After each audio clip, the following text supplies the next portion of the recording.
driver's license, hindi na kailangang pumunta sa tanggapan ng Land Transportation Office.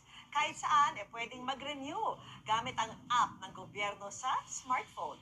At ang inyong card, pwede nang ipa-deliver. Nakatutok si Joseph Moro. Lunch break ang security guard na si Junivi pero sa halip na kumain at magpahinga, magre-renew ng kanyang driver's license ang inasikaso niya lalo't mag-expire na ito sa susunod na linggo. Kasi wala po ng Saturday sa Sunday ang LTO po. Opo. Kaya sumaglit mo na po ako. Kung magre-renew kayo ng inyong driver's license, halimbawa dito sa Quezon City Licensing Office, first step nyo, dito sa pre-evaluation, titingnan kung tama at kumpleto yung inyong mga dokumento na dala at kasunod niyan ay dito na kayo sa isa pang opisina kung saan bibigyan kayo ng queuing number at dito na rin kayo mag-exam at aabangan nyo na kung mabibigyan kayo ng inyong lisensya.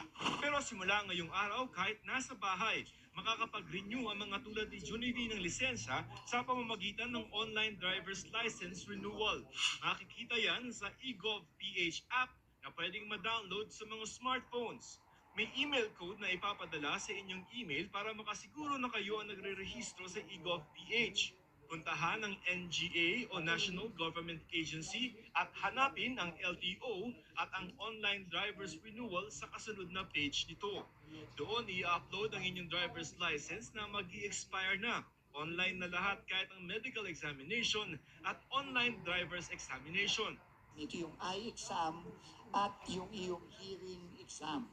No, online lang din yan. At kapag natapos mo na yan, i-upload mo din sa file mo. Hindi na kailangan pa pumunta sa LTO office. Yung picture po na ilalagay sa driver's license, i-upload na lang din po ng aplikante with using white background. Doon na rin pwedeng magbayad ng halagang 660 pesos para sa lisensya gamit ang e-wallet o online banking. Pwedeng ipa-deliver sa inyong bahay ang inyong bagong lisensya. Advantage yun sa mga nagtatrabaho. Ang message namin sa mga fixer, simple lang, maghanap na kayo ng ibang racket. Para sa mga may huli, kailangan munang bayaran ng multa bago magamit ang app. At para sa mga first-time applicant ng driver's license, kailangan pa rin ng personal appearance sa LTO office. Para sa GMA Integrated News, Joseph Morong,